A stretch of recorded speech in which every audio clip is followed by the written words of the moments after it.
Welcome to Shovel Talk, a podcast for economic developers. From your friends at the Golden Shovel Agency. Welcome back again, Shovelheads, to another episode of Shovel Talk. I am producer Darren. We got a super interesting one this episode. Bethany's going to be talking to Kamal Latham, who's a consultant who is helping out with an AgFood Tech Innovation Park down in Newberry, Florida. This innovation park is going to include a 325,000 square foot hydroponic greenhouse. Could produce up to 4 tons of leafy greens daily while creating 50 paying jobs. Just a super interesting topic and excited to hear more about this. So take it away, Bethany. Hello, everyone, and welcome to another episode of Shovel Talk. I am your host, Bethany Quinn, president of Golden Shovel Agency. And today I am so delighted to be introducing you to our guest, Kamal Latham, who is CEO of GBM Global Solutions. They are an economic and business development consultancy firm, and Kamal has helped to facilitate over $7 billion in investment throughout his career. So a lot of success, but today I'm really excited because we get to talk about what he's doing now in the food tech space, which is very, very cool. But before we get into that, welcome, Kamal. Thank you, Bethany. Delighted to be here. So I thought this conversation was so timely because of the fact that you are in the food security space. We were actually just discussing how important food security is and how our supply chain could be so easily interrupted. So before we get into what you're doing specifically, maybe you can give people some background as far as how you see food security. Bethany, thank you. It's a pleasure to be having this discussion. Everyone has to eat. Let's start there. Everybody has to eat. And we have a situation that's coming up by 2050. There'll be over 1 billion more people on planet Earth that will need to eat. And we'll probably have less land, less water, and less reliable labor that will have to produce more food. And so when you have a higher demand, but you have less inputs, you need to have technology to bridge that gap so that we can produce more food at a lower cost. It's about improving our food supply chain, the safety and the security and the sustainability of that. We saw recently with geopolitical events over in the Middle East that the price of fertilizer has gone up significantly in the US and other parts of the world. And you have farmers that are going to plant this spring their crops, and they need fertilizer. So it's so important that we can do what we can here in the US to make our food supply chain more safer and more secure and more sustainable. Yeah, thank you for that background. And it's interesting because a lot of the work that our listeners do in economic development absolutely is this foundational, behind the scenes effort that is necessary in order to produce long-term outcomes that are positive for communities. And so when you're talking about 1 billion more people by, you said 2050, is that correct? Yes. So for a lot of people, that would seem way too far off to worry about, but not for economic developers. This is the right audience to be having these conversations with. So I'm glad that you're here. What's interesting about it is, of course, it's a good thing that you could produce more food for people to eat, but it's also not just a food security issue, but an economic security issue, because there'll be more people overseas that will need to eat. And so it's an opportunity for exporters, for food producers here in the US to be able to export food and agricultural products and services overseas that will be able to help meet that demand. So there is a big demand that will be coming for more food, more agricultural products.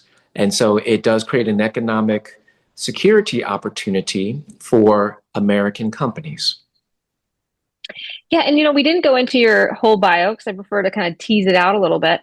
but you actually have done work with international trade. So just to kind of situate this conversation, you were, if I'm not mistaken, a U.S. diplomat with the Department of State, and you helped to negotiate a $5 billion trade deal with China. You've also worked with the EU to get support for OECD investments. So you have a lot of this history, and I think you were in the agricultural department division, right?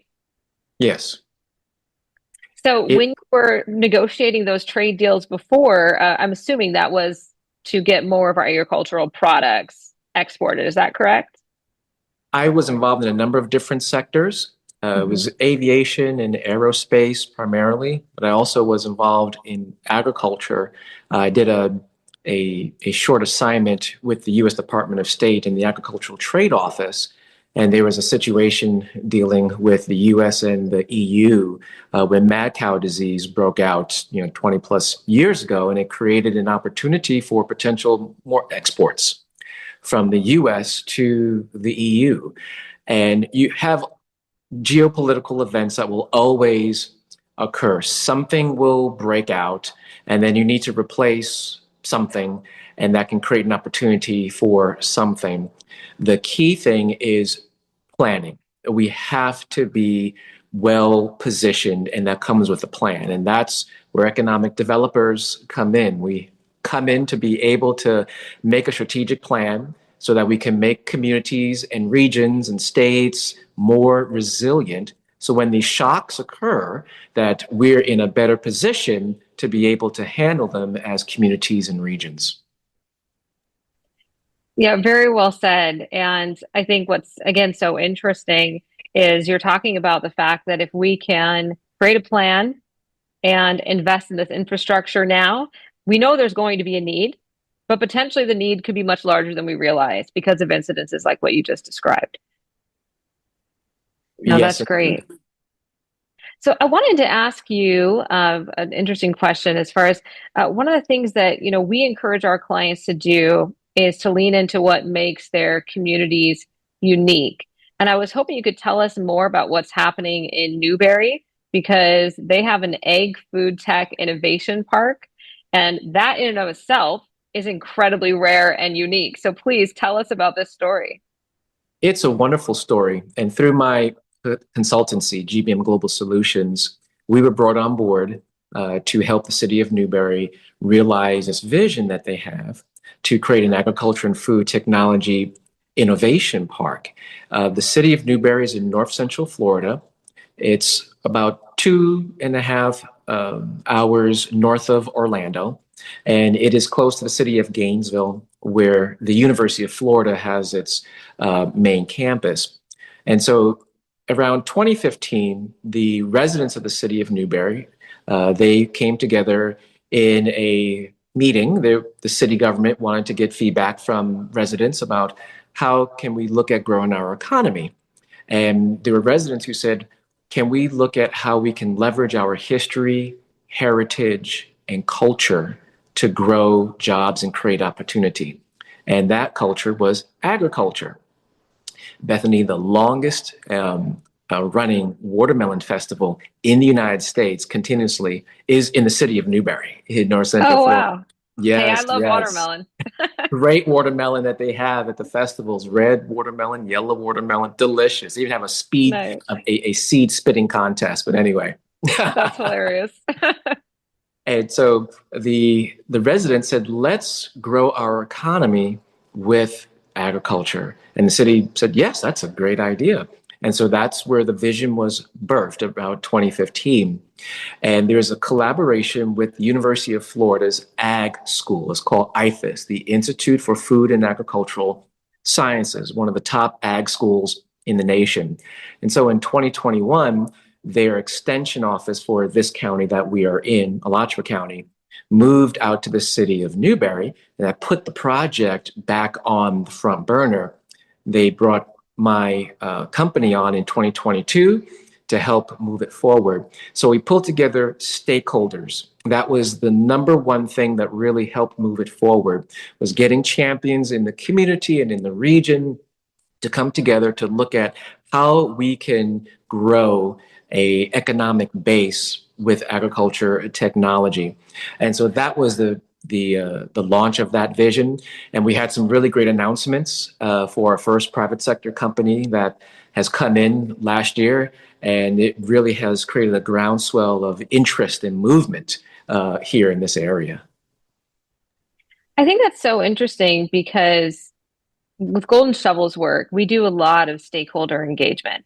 And that is one of the challenges you regularly hear is we don't want to lose who we are. We don't want to lose our culture and our heritage. And, agriculture very often does get left behind. And there's a lot of that tension between how do we create jobs on the economic development side while still honoring our history as a farming community and not losing all of that land. And so it's really fascinating that you were able to help them identify a way to build upon that history and use it as an economic engine rather than leaving it behind. That's the key thing. And what's beautiful, particularly about that story with Newberry, is that it came from the bottom up.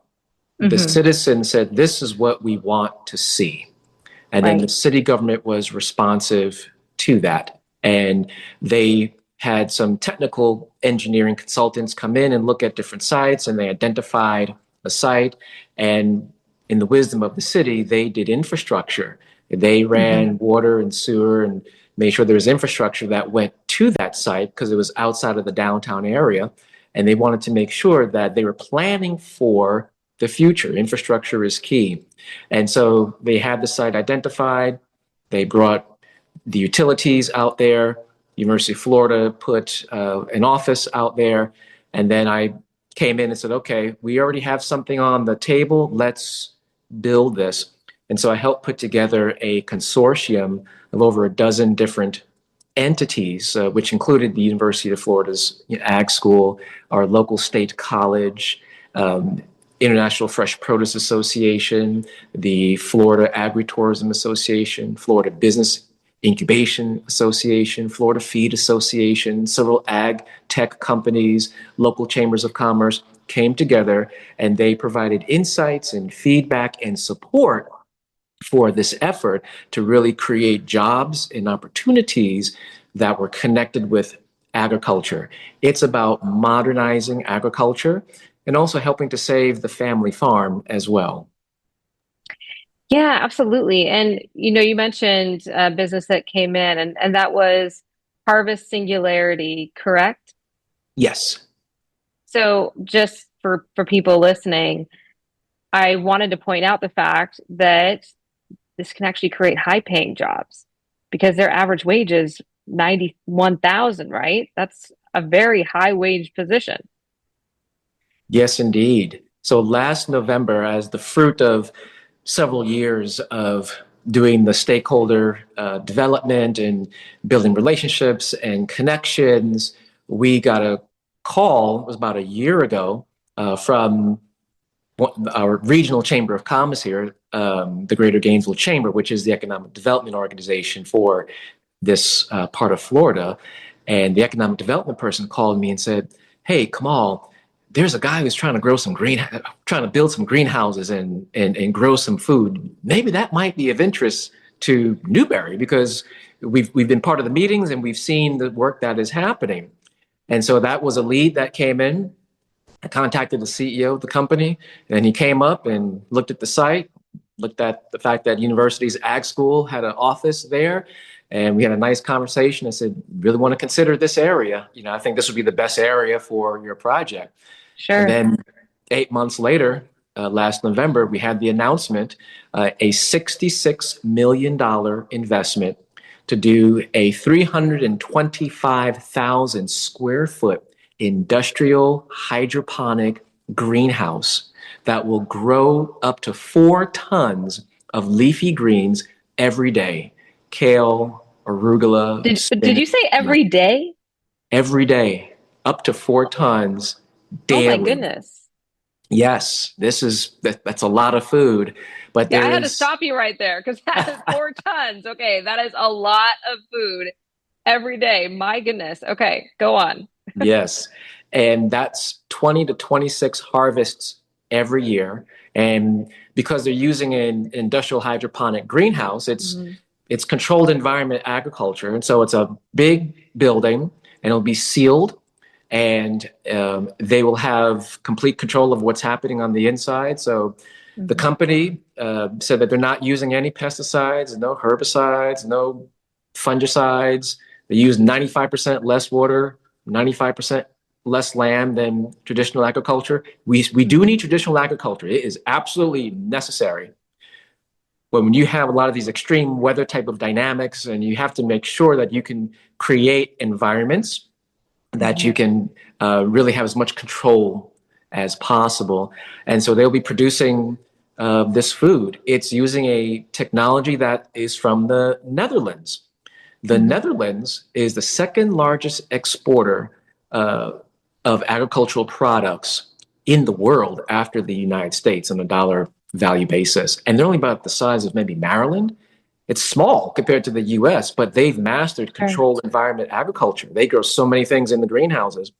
And so that technology is going to come to Newberry, Florida. Newberry is a city of about 9,000 people. It's Main Street, USA. It's a very warm and loving community with people who work hard and want to make sure there's opportunity for their families. And so this technology is going to come, and the company's plan to do a number of these facilities in the state of Florida because there's a demand here in the state of Florida for that type of product. So that was a big announcement that we had our first private sector company coming into the innovation park, and that one building will take up 22 acres. Oh, wow. That's great.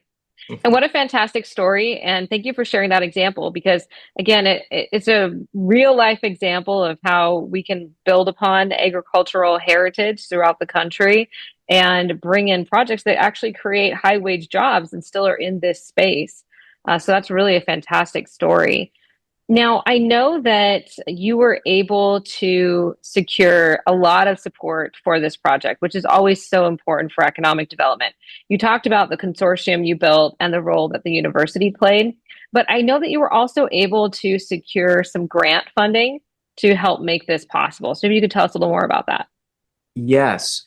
So after the city brought my consulting company on, we had suggested to the city that we need to do a technical feasibility study on doing an incubator, because that was part of the vision. You have this park of 170 acres, and to have a business incubator, you have your traditional Class A office space, but purpose built for agriculture and food technology companies. High bay roll up doors, workshop space for drones, robots, the types of mechanical equipment. And as a result of that, we worked with the city to help secure some grants. We helped them secure a $20,000 grant from Duke Energy and a $55,000 grant from the U.S. Department of Agriculture Rural Business Development team in the state of Florida. So between Duke Energy and USDA and city funding, that paid for a feasibility study to be done. There were some technical economic developers that were brought in that do those feasibility studies. And so it paid for them to go and do the interviews and do the analysis. And they came back and said, we believe it is feasible to be able to do a business incubator here focused on agriculture food technology. But they said, don't wait until the $14 million building is built before you can start helping companies right now. What can you do right now with what you have to start helping companies? And so we use that as a point of reflection.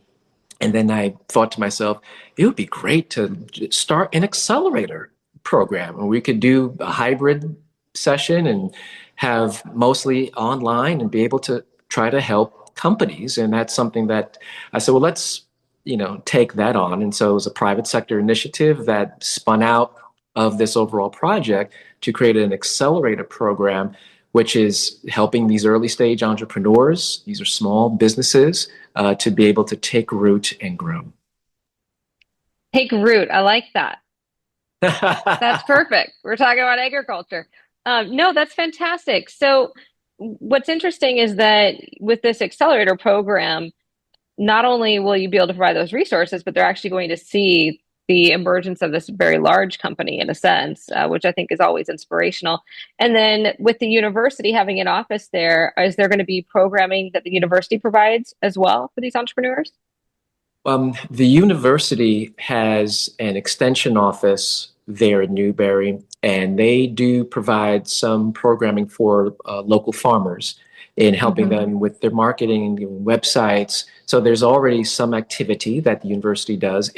University of Florida is a land grant university. Sure. And it's the flagship university for the state of Florida. And so they have to extend their research throughout the state. And so they have an office that helps to do that.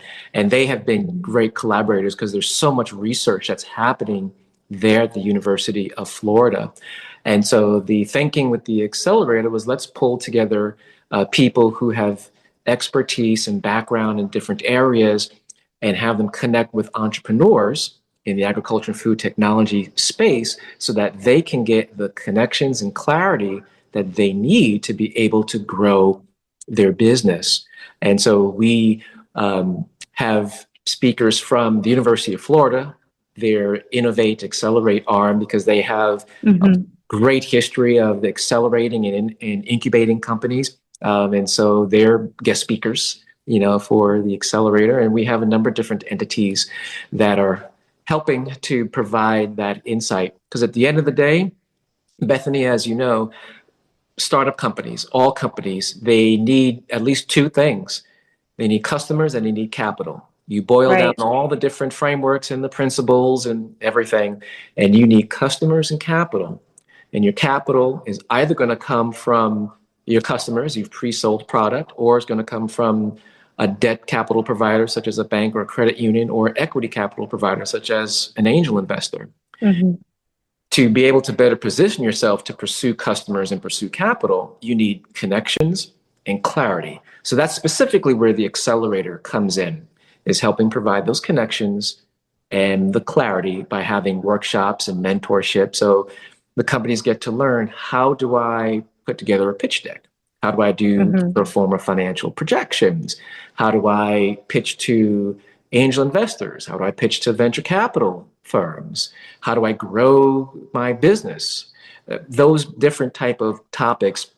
We have people who come in, we Zoom them in, and they provide that insight, education, and context. So these companies are in a better position to be able to grow their business at the end of the program. And you have 4 that have signed up to participate. Is that correct? Yes, in this current spring cohort, there are 4. Last year was the inaugural cohort.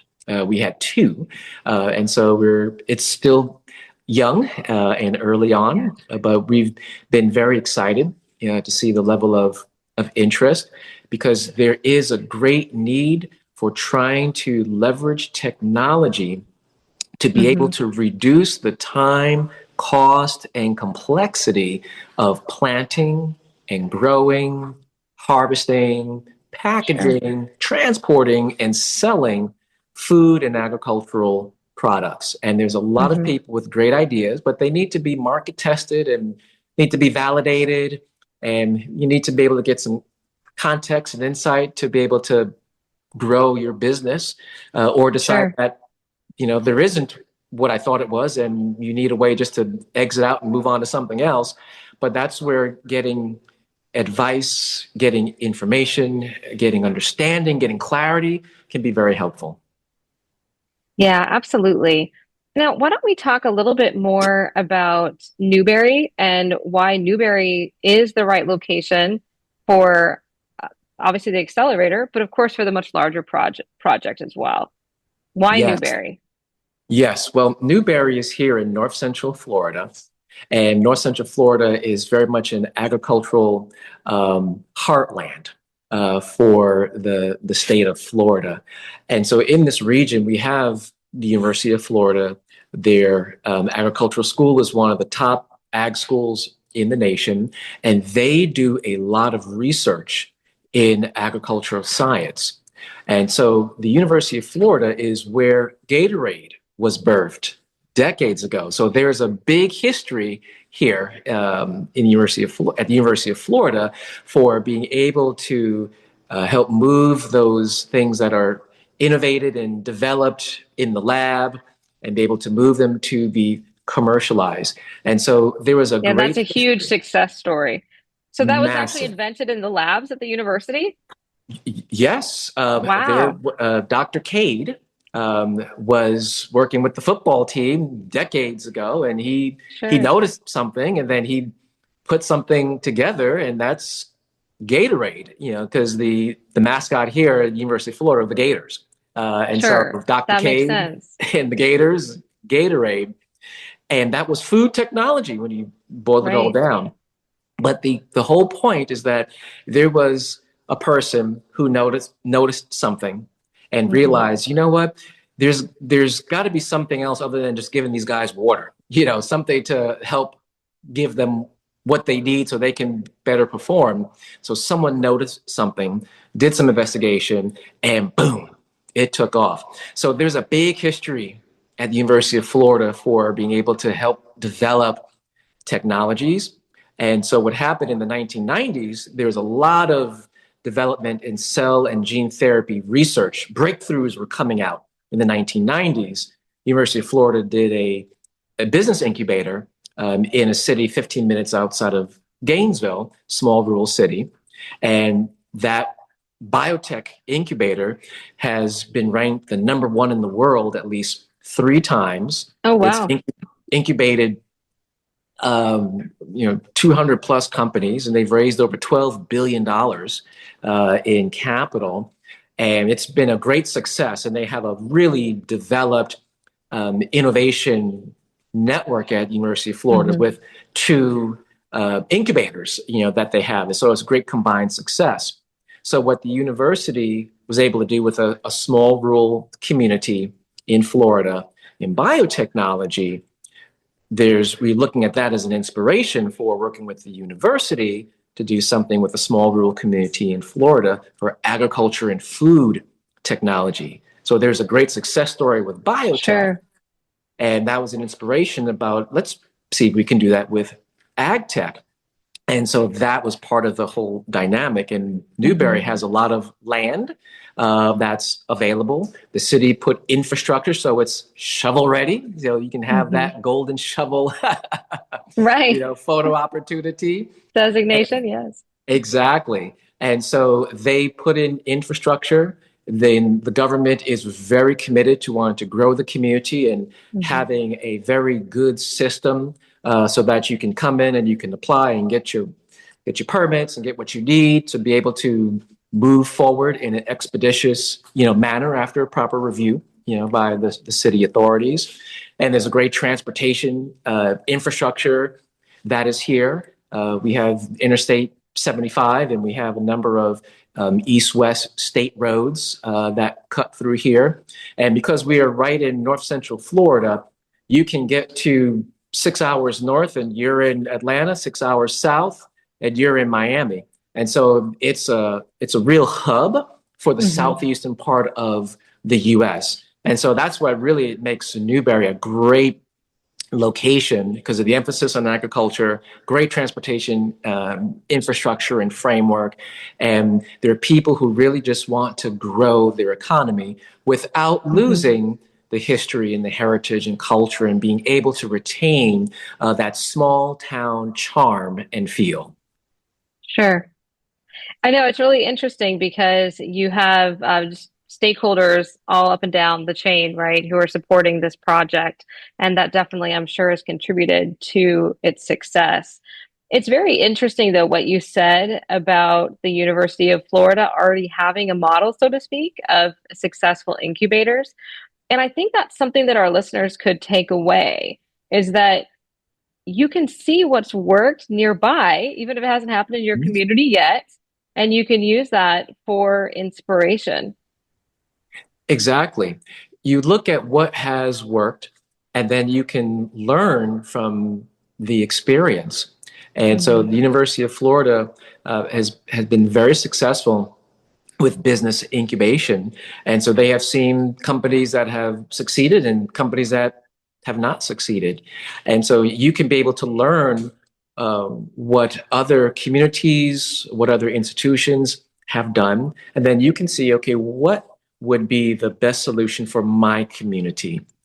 You can get inspiration from a number of different places, but you have to design something that is going to work for your community, that reflects the characteristics, reflects the heritage, reflects the priorities and the principles of your community. That is how it's going to be the most sustainable. It was members of the community in the city of Newberry that said, hey, we're an agriculture community. Let's have some jobs, some economic growth that is connected with that. Let's see if we can do that. So whenever you can have that type of a bottom-up dynamic and you find out what is the community interested in, that is so key. And then you look to develop the stakeholder working groups, and then you look to get your technical people to come in and look to get some grants. A lot of governments, state governments have grant programs, local governments have grant programs to get you going so you can get some research done so that you can decide if you want to continue on. And it's such a great thing when things come together. It can take some time, but good things come to those who are patient. Especially in economic development. Yes, yes. If you are not patient, you probably should not have this job. That is It just very takes true. too much time to make good things happen, right? I mean, the infrastructure you mentioned, just that alone can take years to go in, but it's so important to have that long-term vision. And speaking of long-term vision, obviously there's a lot of exciting momentum happening in Newberry, but I'm very curious to know what your thoughts are for how you see the future of food and ag tech in the United States holistically. Pull out your crystal ball. Yes, I think that the United States will be a beacon of hope for improving the food supply chain that can be of benefit to Americans here and also can be benefit to people overseas, because we do have this dynamic of more people in the US that will need to eat, more people worldwide that will need to eat, and we're going to need technology to be able to bridge that gap. And I believe that the spirit of entrepreneurism and innovation that was so key for building up a lot of the successful companies that we have here in the US, I believe that same type of attitude of let's try and find how we can solve this issue and make it something that's marketable. I think that will just continue to course through the agriculture arena. Agriculture tends to be more of a conservative industry than others. It's something important for a lot of farmers because you may have that one time each year to do that one crop and there's not a do-over, and so you have to be conservative to make sure that if you're bringing in new technologies, that it really is going to be a value add. So I believe that as we have more collaborations and discussions between the public sector and the private sector to be able to create matchmaking opportunities and to be able to see how we can move forward, I think that will really create a good groundswell because everybody has to eat. And just to highlight how we could use what we have, there is one of the companies that is in the accelerator program now. It's called Ignition Packaging. They use agricultural waste to be able to create biodegradable packaging. And so they take what's left over after you harvest the corn or harvest sugarcane, and they take the cellulose out of that, and they create a biodegradable material that could be used for packaging, which very smart. Yes. So it's using what we have. There's a lot of waste in agriculture. So instead of just burning it in the field or just paying for an entity to haul off the waste, you've got a company that is in the early stages, and they have found a way to take the waste and turn it into something that could be very good for the environment and good for our society. So it's about using what you have. Even if there's ways to turn waste into, productive things. Sure. Yeah, it ties into that circular economy concept that I know is starting to gain traction. And it makes sense, especially as our population globally continues to rise. We need to make the best use out of everything. I mean, and it's really no different than if you have a family and you're making dinner, right? Do you want to throw away what you don't use? No, put it into the soup pot. You're going to make a second meal out of that, right? Anyone who cooks for their family knows how that is. You can use your products. You don't just throw it away because you don't have enough to make a meal out of it. So it's interesting because we kind of have that wasteful mentality a lot of time, I think, on the commercial sector, on the business side. But it does make sense because even as a farmer, as an agricultural producer, I imagine that if somebody's using your byproducts, your waste, you're probably getting some kind of financial benefit out of that, right? Yes, there's potential business collaborations and opportunities that are a win-win. And it's about looking for those win-win opportunities because we have a lot of stuff that's generated and there is waste that's out there. And there are people who have creative ideas on how to repurpose that into something that's going to be productive so that we can maximize our precious resources, our land and our water, a precious resource, and our labor. And that's something we want to touch on is workforce development. That is extremely important with talent development. And the state of Florida has really decided to kind of go all in, if you will, on ag tech. They designated ag tech as a key target industry for the state of Florida. So there's a lot of emphasis now on ag tech. That was determined last year. And the Florida Department of Education released $12 million last year into 7 different counties to help strengthen and expand the agri-technology infrastructure for workforce development. And so there are a number of different, at the high school and post-secondary level. So there are a number of high schools that are getting infusions, school districts in several counties are getting infusions of capital that they could use to expand our programs at their high school. So they can improve the facilities. So you can have workforce education training programs starting at the high school level so you can train up that workforce. So Florida wants to be ag tech ready for the future. And there's an initiative that's also happening with state colleges. They're developing proposals to be able to have certifications and degree programs that move into agriculture technology. And this year, the College of Central Florida is launching the first educational program in the state of Florida at the higher education level to focus on precision agriculture. So there will be an associate's degree in precision agriculture technologies that get into those different areas. And it's starting this fall, 2026.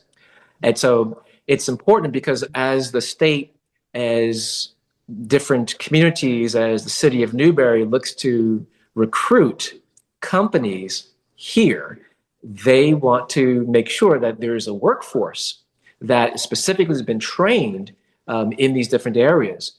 And like, for example, with Harvest Singularity, they're going to be using artificial intelligence applications, robotics, sensors. They're using a full suite, if you will, of a lot of different advanced technologies. And so that creates an opportunity to train people to be able to work those machines and to be able to have those opportunities. So that's part of the value creation. So the average salary is $91,000 at that farm for Harvest Singularity. And part of it is that you have this high technology. And people need to be able to be prepared for that. And it creates value. Because Bethany, everybody has to eat. Oh, yeah, they do, Kamal. Hey, my soup pot analogy, it worked, just like your roots earlier. No, I hear you. It makes a lot of sense what you're talking about. And it kind of reminds me of how years ago there was the big shift on the education side for advanced manufacturing. right? Because our manufacturing processes changed to incorporate technology and robotics. It wasn't just the assembly line concept of each person just doing one thing over and over again. And so that really transformed how we approach manufacturing related education. And it sounds like what you're describing is a shift that's about to happen in agriculture that is very similar. Yes, indeed, because there is this need and there is a demand. And when you can have government entities to be responsive to that, to say, hey, we need to be looking at how we can get ahead of this, it's so key.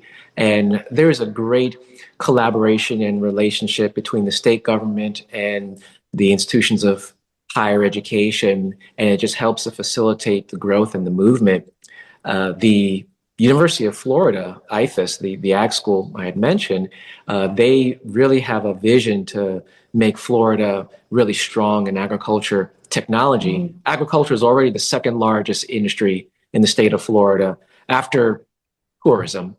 And so there's a big interest in wanting to make sure agriculture can continue to grow and expand. So they have launched something called the Florida AgTech Accelerator, which is an overarching statewide initiative to help, particularly on the workforce development side, and to be able to help to provide insights and guidance to how we can move forward on the acceleration and the growth, of businesses and for entrepreneurship. And it's been great as a collaborating entity because they coordinate with the different state colleges and the technical schools about how we can develop a good educational regime here to be able to provide that education and provide the training and certificates for people so that we can have that workforce to be ready. Yeah, absolutely. And it is so critical. The workforce development and training is so essential right now. And I think one thing that stands out to me very specifically, that's a common thread through our entire conversation, is that at the local level, the very local level, because Newberry, you said, is a town of 8,500, all the way up to the state level, everyone is rowing the boat in the same direction. So there is support across the board for this. And I think that is so key because there are things you can do at the local level, which you have demonstrated successfully with Newberry, but it probably would not have been as successful without the university support and the regional support and without the state behind the workforce development initiatives. The city couldn't have pulled that off on their own. Exactly. And it's about getting people to communicate and having discussions. And that is something that I learned as a diplomat with the U.S. Department of State and serving overseas in Asia and in Europe. It's about getting people together and having discussions. One of my most exciting assignments was at the OECD, which is the Organization for Economic Cooperation and Development. It's the international think tank for economic development policy. And at that time, I had 30 industrialized nations that were all represented there, and they had an ambassador from each nation there. And so I was part of the team of the diplomatic mission, and it was fascinating to be able to see different countries coming together and talking about economic development policy. What policies can we put that we can recommend that be put into place? And so they studied policies that were happening in different countries, and they would try to identify, well, here's what worked when they did this thing in this country, and here's what didn't work when this was done in that country, and here are our best practices, our recommendations. And I realized just how important it was to have different people at the table to have those discussions. And one of the projects I had worked on was helping to secure European Union support for an initiative that the OECD was looking to do to promote investment attraction in the Middle East and North African nations. And this was about 20 years ago when there was a lot of dynamics happening between the United States and Iraq. And there was an interest in trying to create more economic opportunity, because if you have more economic opportunity, if there are more jobs that are created, then people can take care of themselves and they can provide the food for their families. And so it's Sure. less likely that they will get involved with things that are not productive, in society. Right. And that is one thing that I saw that was such a key thing. It's about trying to do things that are going to help people, regardless of what background, regardless of what country. When you're trying to do something to help people by having communication, having dialogue, having discussion, and you come up with what's the best thing for this area, what's the best thing for this region, for this community, for this nation, and just working together so that you can have something that will be helpful. That's what it's about. And so I took those skills that I learned as a diplomat in just working with different entities that have different interests, and I brought that into the economic development world as a consultant and in different positions that I had. And that to me has been a key thing, is just pulling people together. That's what I specialize in. And then getting people to talk, and then you find out how we can be aligned. Because not just getting people to agree, you want people to be aligned. Right. People can agree on something and they're not really aligned. You want to be able to have people aligned.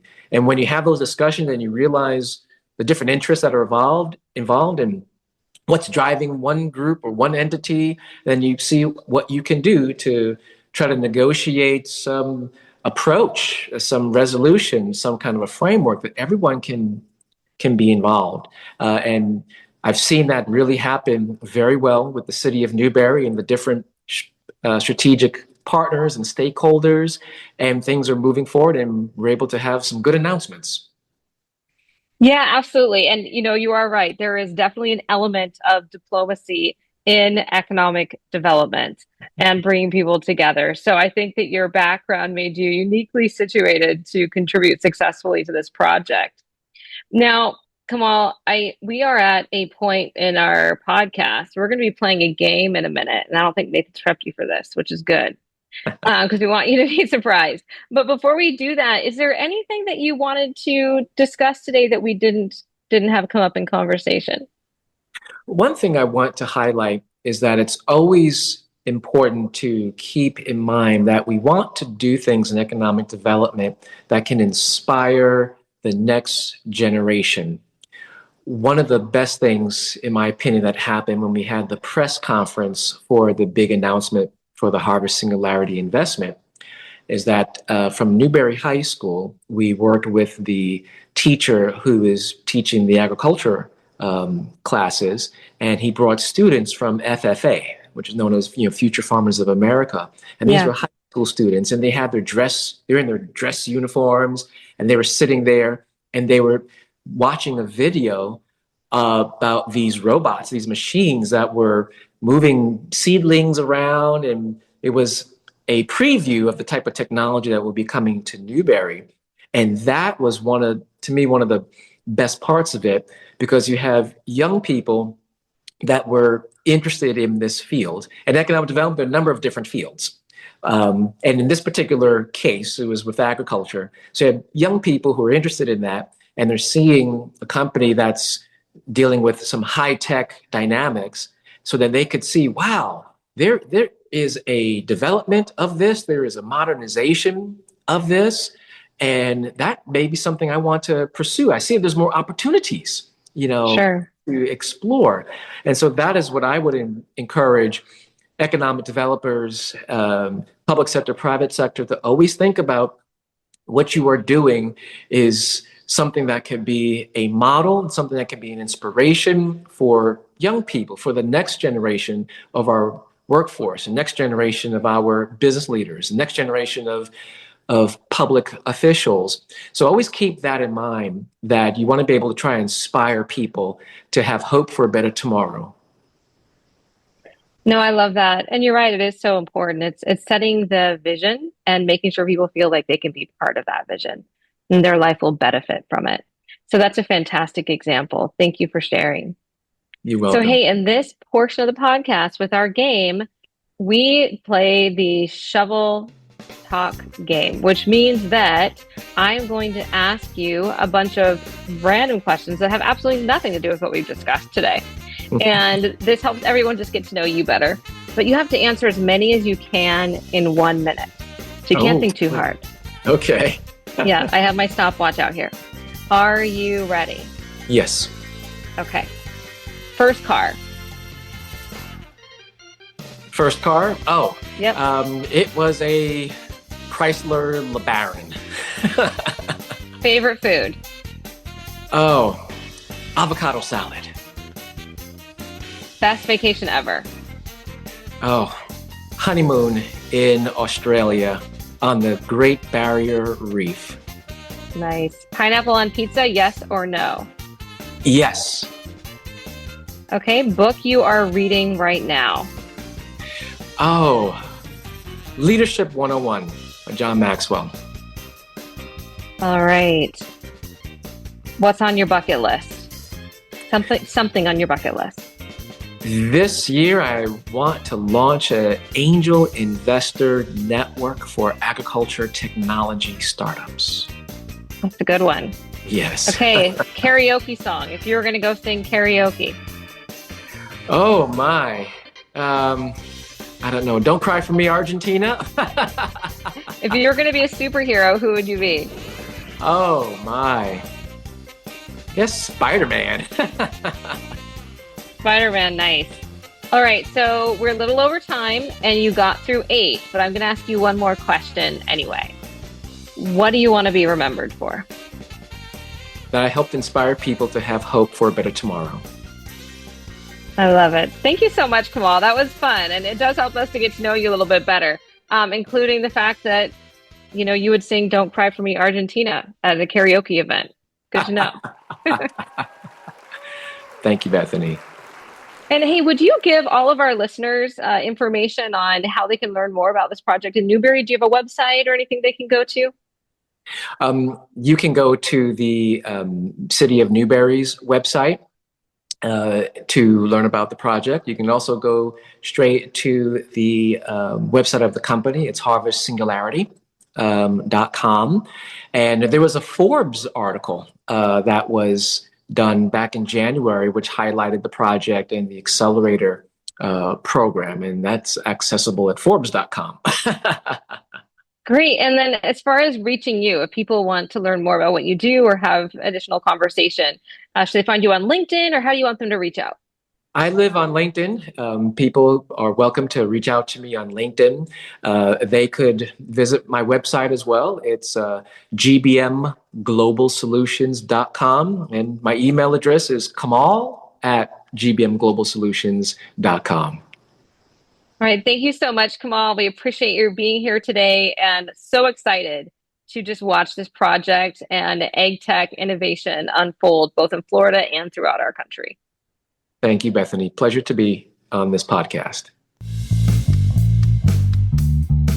Thank you, Bethany. I really encourage all of you to go check out Mr. Latham's LinkedIn profile. His resume is incredible. So that would be Kamal Latham in LinkedIn, and also his website, kamallatham.com, where you can learn more about his wonderful background. As far as Golden Shovel news, this has actually been a product that has been around for several months, but I thought I'd comment on it here. We have a relatively new website product called Impact Local. A lot of you listening to this have our Economic Gateway, which is our proprietary content management system. This product is, I would say, the Reader's Digest version of that. So it is suited and built and created for clients that may not have the budget for the full Economic Gateway. So like I said, the Reader's Digest version of the website, and also more of a condensed online support service, similar to the Gatekeeper service that we've it's kind of made our mark in the industry throughout the years, but again, more of a Reader's Digest version of that. You can check that out at goldenshovelagency.com under the Services tab, Impact Local. Check that out if this might fit your budgets at your organization. I am producer Darren. That was another episode of Shovel Talk. We'll be back soon, so keep checking out the Golden Shovel website, keep checking your email, and we'll chat soon on the next episode of Shovel Talk.